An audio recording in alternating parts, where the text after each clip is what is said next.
So, Schluss mit lustig, jetzt kommt der Fun-Faktor. Was ist das denn? Wir sind 2 Piranhas und wir machen Community-Arbeit und Informationsveranstaltungen für Piranha Bytes Games hier auf YouTube und da steht was von Fun-Faktor. Was ist das? Ist das wichtig? Das ist das, was an einem Spiel Spaß macht. Das muss Spiel Spaß machen, ne? Mhm. Ja, wie kommt man denn dahin? Das ist eine interessante Frage. Die werden wir hier jetzt behandeln, ja. Und darum haben wir weniger als 100 Leute erstmal befragt, ja. Wann macht dir ein Spiel am meisten Spaß? Und gibt es so einen speziellen Moment im Spiel? Und die haben Folgendes gesagt. Der schönste Moment ist der, wenn du einen übermächtig geglaubten Gegner dann nach langer Zeit doch schaffst. Das ist aber eigentlich schon wieder fies, weil die Gegner, die ich nicht sofort schaffe, beginne ich ja zu hassen. Ja?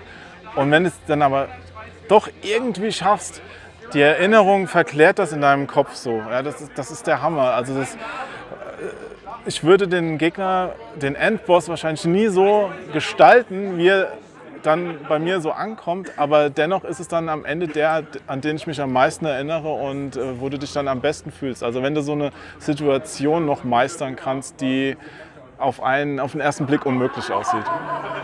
Wenn ich überrascht und emotional berührt werde, dann ist das wirklich, also wenn eine Geschichte sich so entwickelt, dass ich tatsächlich nicht damit gerechnet habe, mit dem, was als nächstes passiert, und wenn es dann noch emotional die richtigen Beats hat, dann vergesse ich das auch nicht. Dann ist das Sachen, da erzähle ich meinen Freunden von, ob sie es hören wollen oder nicht.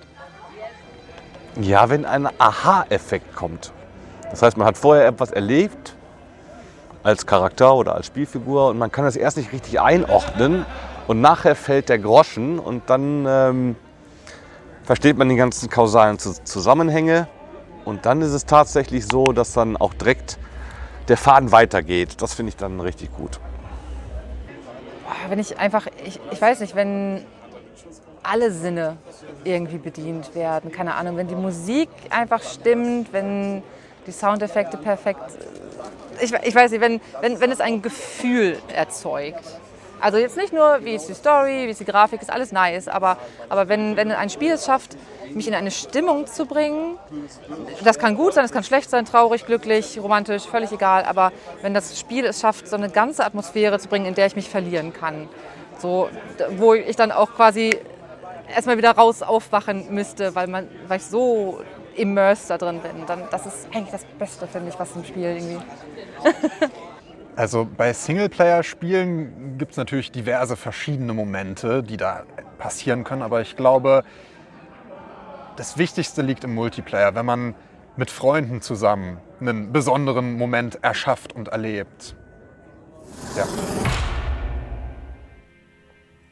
Ja. Ja, Spaß, ne? Spaß an der Freude ist irgendwie das Wichtigste, oder? Finde ich tatsächlich wirklich. Ja? Ja. Warum sollte ich denn sonst zocken? Aber, also es gibt ja auch so Lernspiele, ne? Und so, die müssen nicht unbedingt Spaß machen, oder? Doch. Immer? Im besten Falle schon, gerade die vielleicht sogar. Ne? Es gibt natürlich auch so tragische Spiele und so traurige Spiele irgendwie, die ihren Fokus woanders drauf gesetzt haben, sag ich jetzt mal. Ne? Aber tragische Spiele dürfen nicht tranische Spiele sein, ne? Was ist denn tranisch? Tranige meine ich natürlich, ja. Technik. Nee, aber das ist eigentlich ein schönes Beispiel. Wenn ich ein Lernspiel habe und spielerisch mit Spaß irgendwie Sachen beigebracht bekomme und sie mir dann zum Beispiel besser merken kann, dann ist das doch super. Ja, super. Das wäre a best of both worlds. Ja. So langsam geht der Trend ja tatsächlich dahin, dass zum Beispiel in Schulen oder so mehr technische Elemente, Tablets, Laptops und auch Spiele Einzug finden, um Unterrichtsstoff tatsächlich zu lernen. Und ich finde das super. Also ich hätte mir mehr davon auch damals zu meiner Schulzeit gewünscht. Ich habe so ein tabbeliges Tablet da unten, ne? Und mein Sohn, der kommt mit dem iPad nach Hause. So schön mit Tasche und all so externe Tastaturen, den ganzen Kack. Stimmt. Vornehm geht die Welt zugrunde, wa? Ja, aber ich finde das toll. Unfassbar, so Unverschämtheit. Ich gönn ihm das, finde das super. Ja, wird auch langsam Zeit, finde ich. Ja, genau. Und diese Dinge haben unendliche Möglichkeiten, um ja auch mit pädagogisch wertvollen Spielen, Lernspielen in unterschiedlichsten Fächern irgendwie da ranzugehen. Und wenn man so ein Spiel macht, dann sollte das natürlich auch Spaß machen, damit die Schüler da irgendwie Bock drauf haben. Ne? Vielleicht sogar freiwillig lernen. Das wäre ja mal was. Aber sobald du Freizeit hast, dann ist Schluss mit Spaß, oder? Das ist dann ernst, ne? So, ich denke jetzt so an so Leute, die kompetitiv gegeneinander spielen und so total energisch sich aufregen, die Maus in die Ecke kloppen und so, ne? Und den Competition Pro abbrechen oder so. Das hat doch mit Spaß nichts mehr zu tun. Das ist ernst. Ich komme ja eigentlich aus der Sozialarbeit. Oh Gott. Und ja, das ist jetzt tatsächlich passend, denn ich habe damals gelernt, immer wenn irgendwie was schlecht ist und Menschen es trotzdem machen, gibt es sowas wie einen versteckten Gewinn. Humor ist, wenn man trotzdem lacht, ja? Na, nicht ganz. Aber der versteckte Gewinn, der ist natürlich trotzdem da. Das heißt, im Falle eines Erfolgserlebnisses, sage ich jetzt mal, beispielsweise, macht natürlich auch das Spaß. Das heißt, im Grunde genommen müsste ich dann den Moment des Sieges und das, was ich dann dabei fühle, irgendwie, das müsste mir dann mehr wert sein, als der Frust dahin zu kommen. Ist auch manchmal ganz schön frustig, ne? Ich meine, es gibt ja so Spiele, ja, wo man ständig sterben muss. Dann steht dann da, du bist zu schlecht. Du bist tot.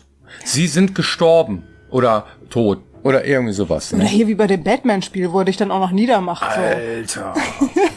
Das ist die schwerste Stelle bei Batman Origin, ja, und ich komme nicht weiter. Ja. Der Typ dann so, nee, so, du wurdest gewogen und abgewägt und bist zu schlecht. So, und dann walzen die das auch noch aus in so einem 30-sekündigen Teaser, wo der Typ über dir steht und dich auslacht. Jedes Mal, du kannst es nicht unterbrechen. Das ist Stress. Warum mache ich es denn dann? Ja, weil es mir eigentlich Spaß macht, das Spiel. Und ich muss dann durch diese komische, quälendes Nadelöhr durch, ja. Dann kann das schon mal in Stress ausarten und findet man dann auch doof, aber man hört trotzdem nicht auf, weil es halt Batman, ne? Was willst du machen? Wobei ja die Frustrationstoleranzgrenze bei jedem auch ein bisschen woanders liegt. Ach. So dass man, also ich würde es nicht spielen. Mir würde das jetzt nicht genug Spaß machen. Ja, also ich habe sehr viele kampflastige Spiele gespielt, also diese Batman Arkham-Reihe zum Beispiel oder Vampire, ne? Hier mit dem Y. Das ist schon hart, wenn man das einen guten Weg spielen möchte. Und das ist dann schon cool, wenn man es auch schafft. Ja. Harry Potter, Puzzles and Spells wird auch immer schwerer. Ja. Und ich frage mich langsam wirklich, warum ich mich daran wirklich die ganze Zeit die Zähne ausbeiße. Und die Momente des Spaßes weichen dann irgendwann den Frustmomenten, bis man dann irgendwann sagt, warum machst du die Scheiße eigentlich? Ne? Kann schon mal passieren. Ich habe das auch schon längst aufgegeben. Du hast das... Es scheint so, als wenn dein Ehrgeiz da doch sehr viel höher ist. Als meine Schwiegermutter, ja, ihre Mutter, ist bei Level 530 oder so und ich dümpel bei 500 rum momentan so, ja. Und du bist schon bei 120 ausgestiegen, glaube ich, ne? Ja. Also Frustrationsgrenze, also wenn Frust aufkommt, macht keinen Spaß mehr. Aber was ist denn Fun-Faktor? Was ist das denn? Ich meine, Frust ist Frust, aber Spaß? Ich glaube, es gibt unterschiedliche Elemente, mit denen wir als Spieleentwickler die Möglichkeit haben, Spaß in ein Spiel zu bringen. Ja, und man muss sich vorher überlegen, je nachdem, was für ein Spiel man macht, was könnte das denn sein? Ja. Ich würde sagen, so aus dem Bauch heraus, wir nennen das auch immer gerne irgendwie das Mojo, ja, das muss das Spiel haben. Das heißt, es sollte etwas sein, was im besten Falle uns auch Spaß macht. Dann ist die Wahrscheinlichkeit sehr hoch, dass es euch auch Spaß macht. Keine Garantie, aber? Ja, also zumindest eine bestimmte Gruppe, für die das Spiel halt konzipiert ist. Ja, oder die halt so tickt wie wir halt in dem Falle. Ja. Und dieses Mojo, das ist in unserem Fall sehr stark verknüpft mit Gameplay. Spaßfaktor muss nicht zwingend Gameplay sein. Es könnte zum Beispiel auch sowas sein wie Humor. Oder eine spannende Geschichte. Ja. Oder ein schönes Filmchen, was gezeigt wird. Ja. Aber Gameplay ist schon sehr, sehr wichtig. Ne? Also was möchte ich denn gerne tun, was irgendwie was weiß ich, irgendwie so, es gibt ja irgendwie diese Elemente, wenn du irgendwas spielst und das ist dann irgendwie besonders befriedigend, wenn das Spiel dir genau das dann gibt, was du gerade erwartet hast.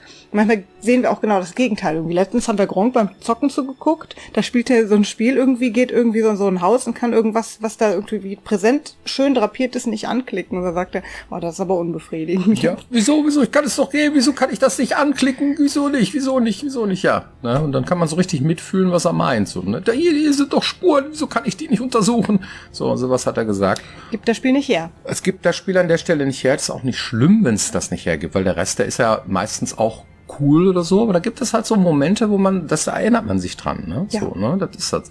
Und wenn man sowas sieht, ja, wenn man Spieleentwickler ist und man bemerkt, dass ein Mensch da an der Stelle irgendwie so Spaßfaktor vermisst, dann ist das eigentlich Gold wert. Ja, dann ist das nämlich super, weil dann kannst du nämlich sagen, okay, dann implementiere ich da an der Stelle etwas, ja, was die Leute vermissen. So, ne? Das machen wir auch sehr häufig. Wir lassen das Spiel sehr häufig spielen von externen Menschen, die nicht wir selber sind, ja, um zu gewährleisten, dass genug von diesen Momenten drin sind im Spiel, kann man sagen. Ne? Wir nennen das dem Spieler aufs Maul schauen. Ja, das heißt, wir schauen, was würde ich jetzt in dieser Situation gerne tun, können, sagen wollen und so weiter. Und wenn man erkennt, das ist es, dann baut man ein Spiel ein. Vor allem ist das gemünzt, das mit aufs Maul schauen bei Dialogen. Ne? Das heißt also, aufs Maul schauen heißt, was würde dir jetzt der Spieler in dem Moment sagen wollen? Ja.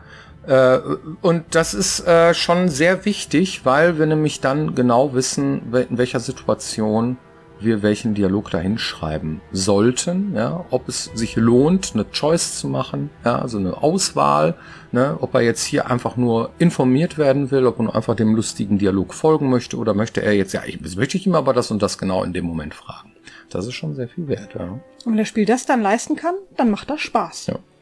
Genauso ist es mit, ich hatte da noch so einen Gedanken, und zwar, wenn ich das sage, ach so, genau, wenn das Spiel mich überrascht. Mhm.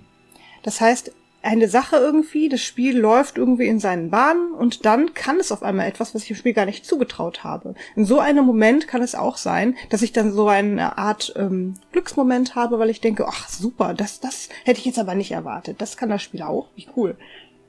Ja.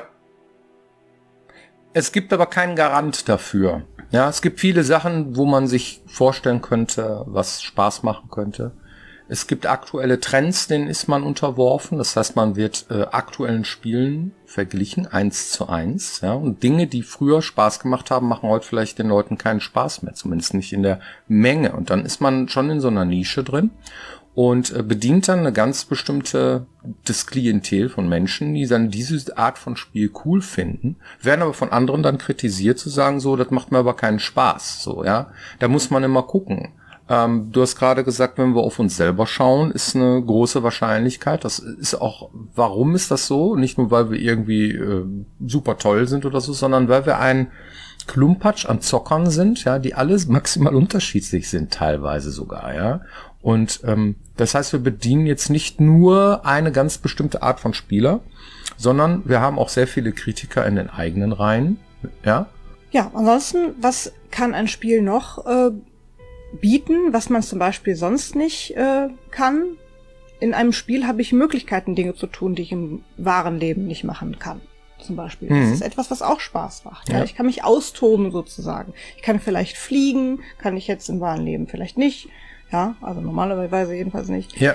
Speziellen Fähigkeiten, die ich im wahren Leben nicht habe. Oder ich kann vielleicht mal irgendwie was ausprobieren, was ich mich im wahren Leben nicht trauen würde und so. Und auch solche Elemente, die ein Spiel bietet, die können Spaß machen. Oder virtuelle Realität, dass man halt wirklich drin ist im Spiel und so tun kann, als wenn man tatsächlich irgendwie in einer 3D-Umgebung sich bewegt. Das kann auch Spaß machen. Da macht man Urlaub von sich selber im Grunde genommen, ne? Mhm. Ja. Dabei spielen persönliche Neigungen natürlich eine Riesenrolle. Das heißt, jemand, der unwahrscheinlich gerne stundenlang rumpottelt, der wird von anderen Spielen bedient, als jemand, der am liebsten irgendwie jemanden platthaut und besiegt, ja, oder sammelt oder andere Sachen hat, die er besonders gerne macht. Und da muss man halt schauen, also wir müssen das dann, dass wir dann auch die Leute erwischen, die das am liebsten spielen wollen würden, was wir da zu bieten haben. Aber auch an der Stelle wieder eine Minimax-Aufgabe. Allen gefallen kannst du eben nicht. Nee. Na? Und den meisten gefallen manchmal auch nicht unbedingt. Ja, das ist immer so eine Frage. Ja, wem willst du jetzt bedienen? Wen möchtest du jetzt irgendwie dieses Spiel, den Spielspaß einbauen? Was gibt sehr viel subjektive Meinungen da an der Stelle, was Spaß macht, was jemanden Spaß macht. Gibt ein paar objektive Sachen, ne, die dann völlig klar sind. Aber es ist echt nicht so einfach. Ne? Wenn ihr selber mal Spiele gemacht habt oder irgendwelche Sachen da in diese Richtung, ne, dann wisst ihr genau, wovon wir hier reden. Ja, gut. Hast du eine Community-Frage? Ja, und die habe ich sogar im Kopf. Oh. Ja, denn das hier ist die erste Folge, die wir abdrehen, sozusagen nachdem Weihnachten tatsächlich vorbei ist. Ja. Und darum sollten wir auflösen, was haben wir denn jetzt tatsächlich geschenkt gekriegt? Ja, was hab ich geschenkt gekriegt? Ich habe sehr viel Süßkram geschenkt gekriegt. Oh ja. Ich habe eine kleine Fledermaus geschenkt gekriegt. Eine kleine flauschige. Dann habe ich, was hast du denn geschenkt gekriegt? Ich habe auch unwahrscheinlich viele Süßigkeiten geschenkt bekommen. Dann habe ich einen Pullover mit einer Eule drauf geschenkt bekommen. Und vor allen Dingen erinnere ich mich sogar noch besser an das, was ich verschenkt habe. Mir fallen nämlich auch nur noch die langen Unterhosen ein. Das ist wirklich so eine... Man denkt irgendwie nur in die anderen Momente. Das ist echt... Ja. Da stellst du so eine Frage und ich sitze hier und denke, Mensch, mal, was habe ich denn geschenkt gekriegt? Aber macht das Weihnachten nicht auch ein bisschen aus? Ja. Dass das Schenken irgendwie cooler ist, als das Beschenkt werden? Ja. Ich weiß, was du gekriegt hast. Du hast Konzerttickets gekriegt. Ja, super. Ja, von The Midnight. Richtig, Ja, und ich habe auch welche gekriegt. Richtig. Von den Scorpions. Ja. Ja, jetzt kommt es. Ne? Ja, jetzt kommt es. Ja. Aber die Scorpions, ich habe immer gedacht, mein Gott, wann kommen die denn mal wieder nach Deutschland? Ne? Da muss auch irgendwie Heino und Elvis zusammen mit denen auf die Bühne, ne, damit die das mal wieder machen. Aber machen sie tatsächlich jetzt. Genau, ja. Ja. Ja, und die Kinder, die haben ganz viel Zocks gekriegt. Ja, Ne? Computerspiele halt. Ja, auch, ja, auf jeden Fall. Ja. Gut. Ja, dann vielen Dank für eure Aufmerksamkeit und hoffentlich seid ihr nächste Woche wieder hier, wenn es heißt Piranha Becken TV. Genau. Macht's gut. Bis Dann. dann. Tschüss.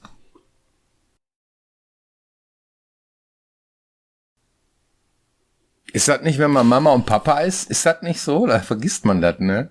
Du stellst mir die Frage und hast selber gesagt, ja, das muss ich aber erst mal überlegen. Muss Das ja hab ich selber genau erst mal gesehen. irgendwie, Ne?